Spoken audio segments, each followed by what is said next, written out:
Dun, dun, dun, dun, dun, dun, dun, dun, dun, dun, dun, dun, dun, dun, dun. Last time on Transformers, we reviewed the toys Soundwave and Bumblebee after Soundwave was all fixed up from being broken yesterday. And then there was this little feat that we forgot to show you in the video.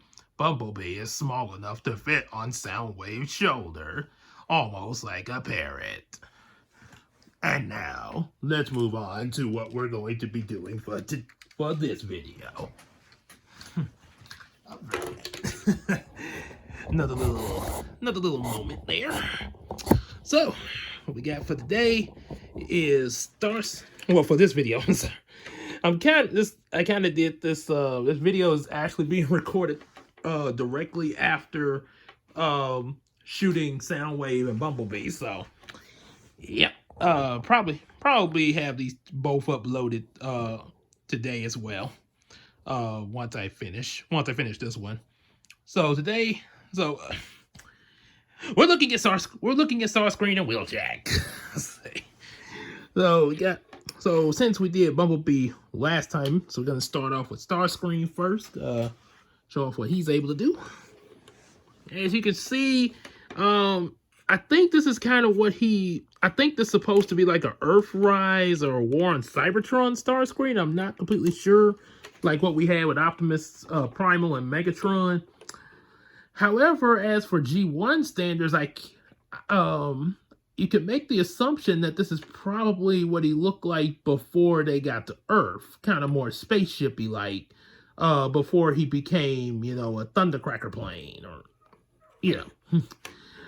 Anyway, the kibble that he has is basically his legs and part of his arms underneath, but it's not quite as blended in like with Bumblebee, but being that he sort of resembles somewhat of a space carrier, it's not completely that bad still.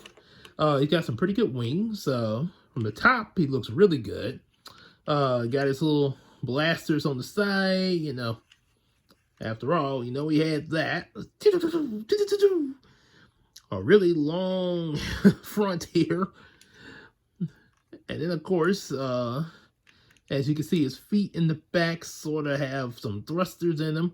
He has thrusters up here. Also, he got his chest plate for his robot mode pasted on the back here. This can come off. How doesn't look too bad without it there.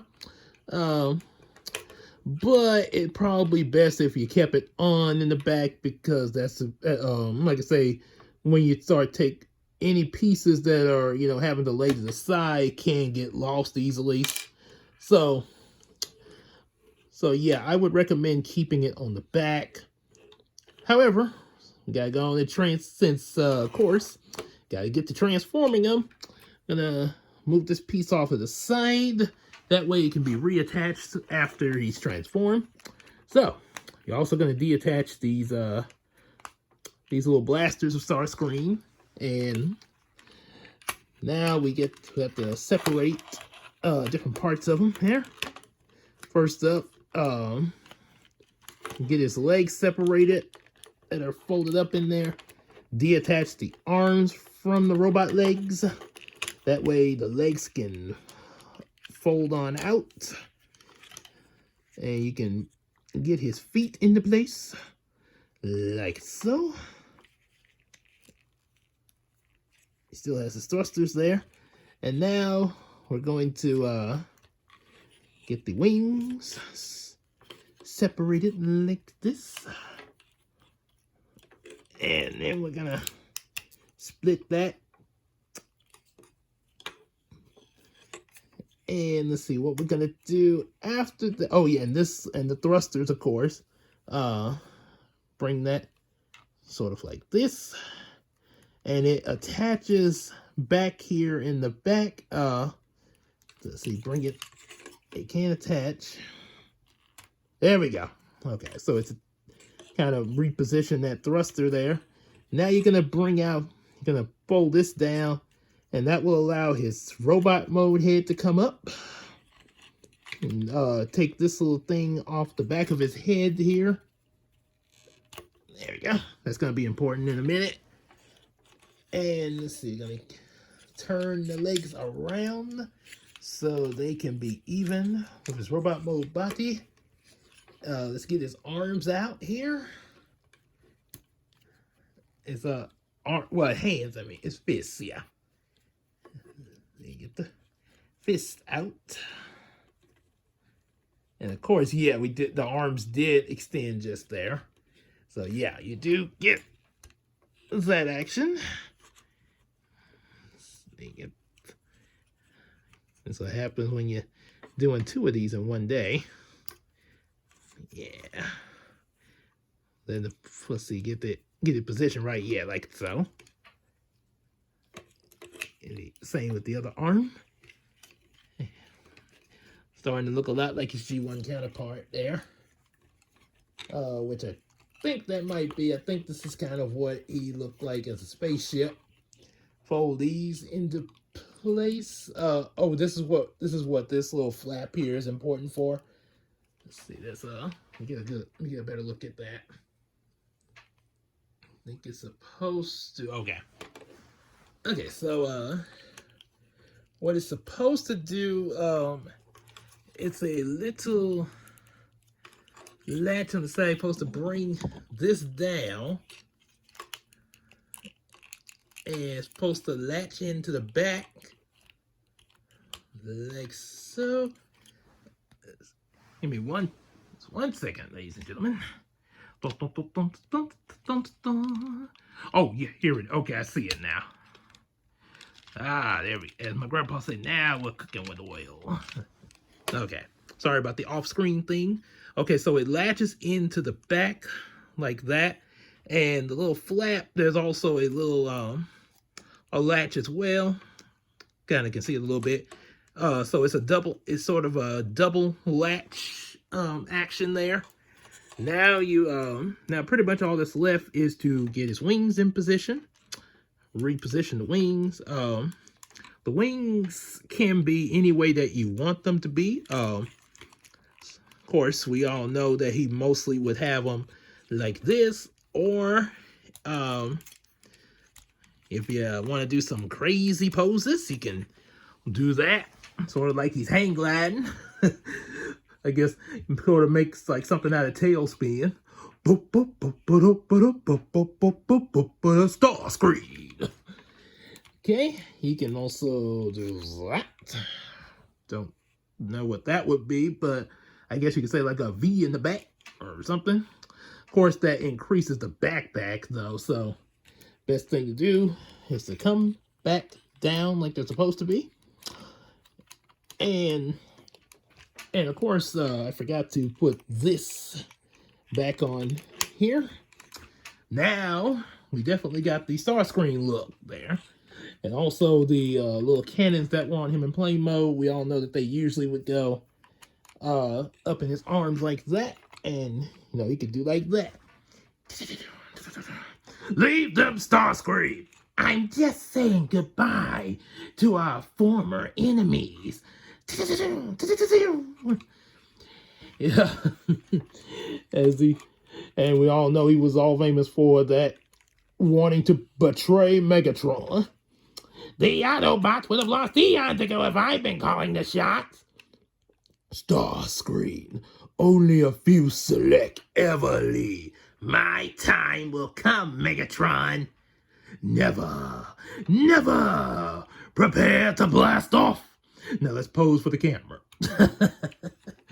No, seriously, after Starscream just announced that his time would come, practically telling the audience that he's going to betray Megatron at some point in so many words, and Megatron just says never, never, years before Justin Bieber, and they pose for the camera. Oh boy. So, you got some head movement here, side to side. He can move. He can do this a little bit. Most of it limited because of the wings. Unless, of course, you do like I showed you earlier. Then he kind of can. Oh wait, it's actually not the wings, it's this piece here that's hindering him a little bit. But at least he can get a little bit of it there. He can't move the legs. And bend the knee. Okay, bend your knee. Take a knee. So, you can do the same with the other. Yeah, and his feet got a little bit of movement. Yeah, and as you can see, he can move his arms all the way around, but the wings kind of stop it from making a complete rotation there. If it wasn't for that, he probably, yeah, his arms are capable of doing that. Also, if you want, now this is the way they were in the G1 cartoon, but if you want, you can put his blasters in his hand, like so. I think so. Yeah, they kind of, it's a little snug in there. Maybe that's why he always wears it on his arm. Oh boy. Snap. As Raven said, that's so Raven. Oh, snap. So, get him while he's laying down. I'm gonna hold that blaster. There we go. So yeah, he can do that. It's a little snug, as you just saw. You know, do sort of like an old West action. This group of Decepticons isn't big enough for 2 leaders. One will stand and the other will fall. Oh boy. So, yeah, you see, it's kind of hard to get out of here. I think that's why they always be up here. So, I'm gonna leave them like that for right now. But yeah, usually they're up there. Probably because they get stuck in his hands. So, yep. So there's Starscream there. So now we're gonna move on to Wheeljack. Wheeljack, as Jazz said when he was doing the roll call, the Autobots. Say, Bumblebee, Mirage, Sunstreaker, Wheeljack, Autobots, move, transform, and roll out. Yep. No, Jazz was the second in command in the G1 cartoon. Any luck, Jazz? Negative. No signs of Cybertrons blacker than the inside of a clamshell. I think that's what he said. That's what it sounded like he said. But anyway, let's get to Wheeljack. Anyway, what are you talking about Jazz for? You're supposed to be talking about me. Okay. So, like Bumblebee, his rolling's not quite as good as Bumblebee. The wheels don't really roll too well. But that's a minor little nitpick, at least on mine. Maybe, I don't know, maybe it's just mine, or maybe maybe they're all like them. But that's a minor nitpick anyway. Other than that, you know, looks good. Looks like a good looking race car here. As you can see, and he's got his weapon where it can be stored on the top of him, or if you want to just make him a solid car, you know, have the weapon off to the side there. Got you can see the back of his robot mode head. I guess sort of like how we was able to see Bumblebee's face underneath his underneath him in the Bumblebee movie. So, but in Wheeljack's case, he got his head turned to the back.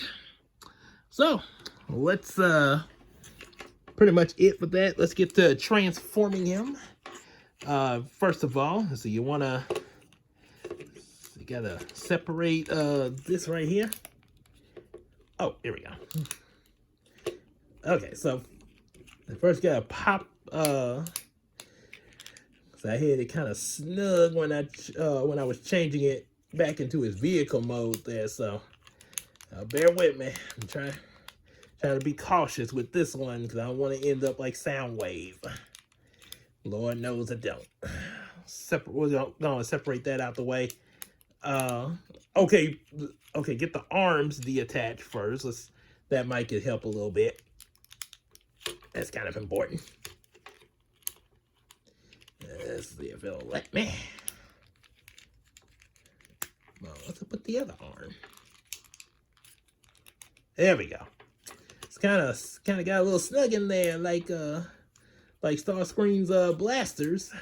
Okay, turn that around, and you're gonna go on and fully detach the arms here, because it's the only way you can get the head up there.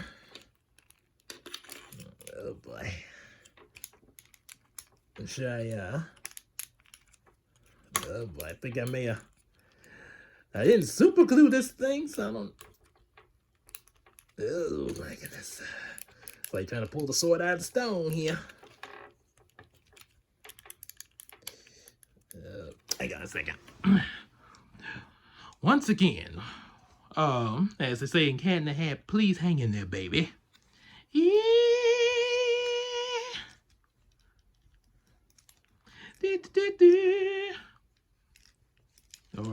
Or the Okay, so we got, okay, let's go and get the, I'll try that in a little bit. Get the legs, get these legs in position. Fold that window down, that way it can snap into place. Form his feet. They're supposed to keep it turned that way, so. Okay, now. Oh, that's the problem. Okay, I'm supposed to do it that way. I can't believe I've been changing. There we go. All right, so, yep. So now you got the arms down, and you want to move the head up. That Wheeljack head there that he's known for, and bring this up. Snap it into place, and there you have Wheeljack in his robot mode there.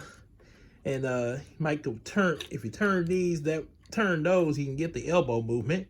Turn it like that, and then you can position his fist like that. Like that. Excuse me. As Elba say, excuse me. So we got Wheeljack in his form. There's this little weapon here. Show you that in just a second. He can move his legs. Got leg articulation, knee joint. Move this a little bit. It's pretty much as far as it go to the transformation. Full arm movement. If you position this like that, you can kind of get a good arm movement. Oh wait, it's being blocked by yeah, it's kind of being blocked a little bit by this backpack here. So, but at least he can move it this far. So that's not too bad there. Sort of got that same limit as Starscream. And of course, a little Autobot signal on him here, and good head moan. Oh, and the head can actually, and he can get a good side to side movement a little bit. A little stiff in it, but he can move it. And of course, his weapon, kind of a little unusual, but a weapon to say the least. Or blaster. Yeah, so it's a little something that he can fire. The Cosmotrons I'm talking about ain't the same as the ones on Cybertron. Yep. So yep, it's a pretty good figure, and simple to transform, kind of like Bumblebee and Soundwave were. Yep, and of course, like Soundwave, Starscream's a bit taller than Wheeljack. And if I'm not mistaken, I could be wrong, but I'm pretty sure I remember Phaelus, when I was listening to his review of the G1 Transformers, that he said Wheeljack and Starscream were voiced by the same person, even though they sounded completely different there. So, it's sort of like how in Beast Wars, you got Scott McNeil, who always wears a cowboy hat, and he does the voice for Waspinator, terrorize. And then he does for me, Rat Trap, maximize. And then from a vermin and a wasp. He also does the voice of a warrior like Dinobot. Yours truly, a very noble warrior indeed. And then, of course, he does the heroically handsome, courageous Silverbolt, who believes in chivalry and justice and all that is right. So, the guy of many hats, quite literally, because he even wears it. So, like Scott McNeil, I think Starscream and Wheeljack are voiced by the same actor. With different voice, with of course, voice changes. Sort of like how I do Harry Hook in some of the brownie reactions, and the same way I do that, I also am able to do Holy Audrey ever so much. So that's it for Starscream and Wheeljack there. Not much else to show there. Hope y'all enjoyed this toy review as well as the one before it with Soundwave and Bumblebee. And if, like I say, if y'all want to, any other toys y'all want me to do a review on, definitely let me know in the comment section. And also, if you want to send me some toys to review, I would definitely appreciate that. Be sure to send them to the P.O. box listed in the description box. And also, don't forget to buy some of our available comic books, support us on Patreon, and also our previous reaction videos from Brownie. Be on the lookout for some new ones coming soon. Take care.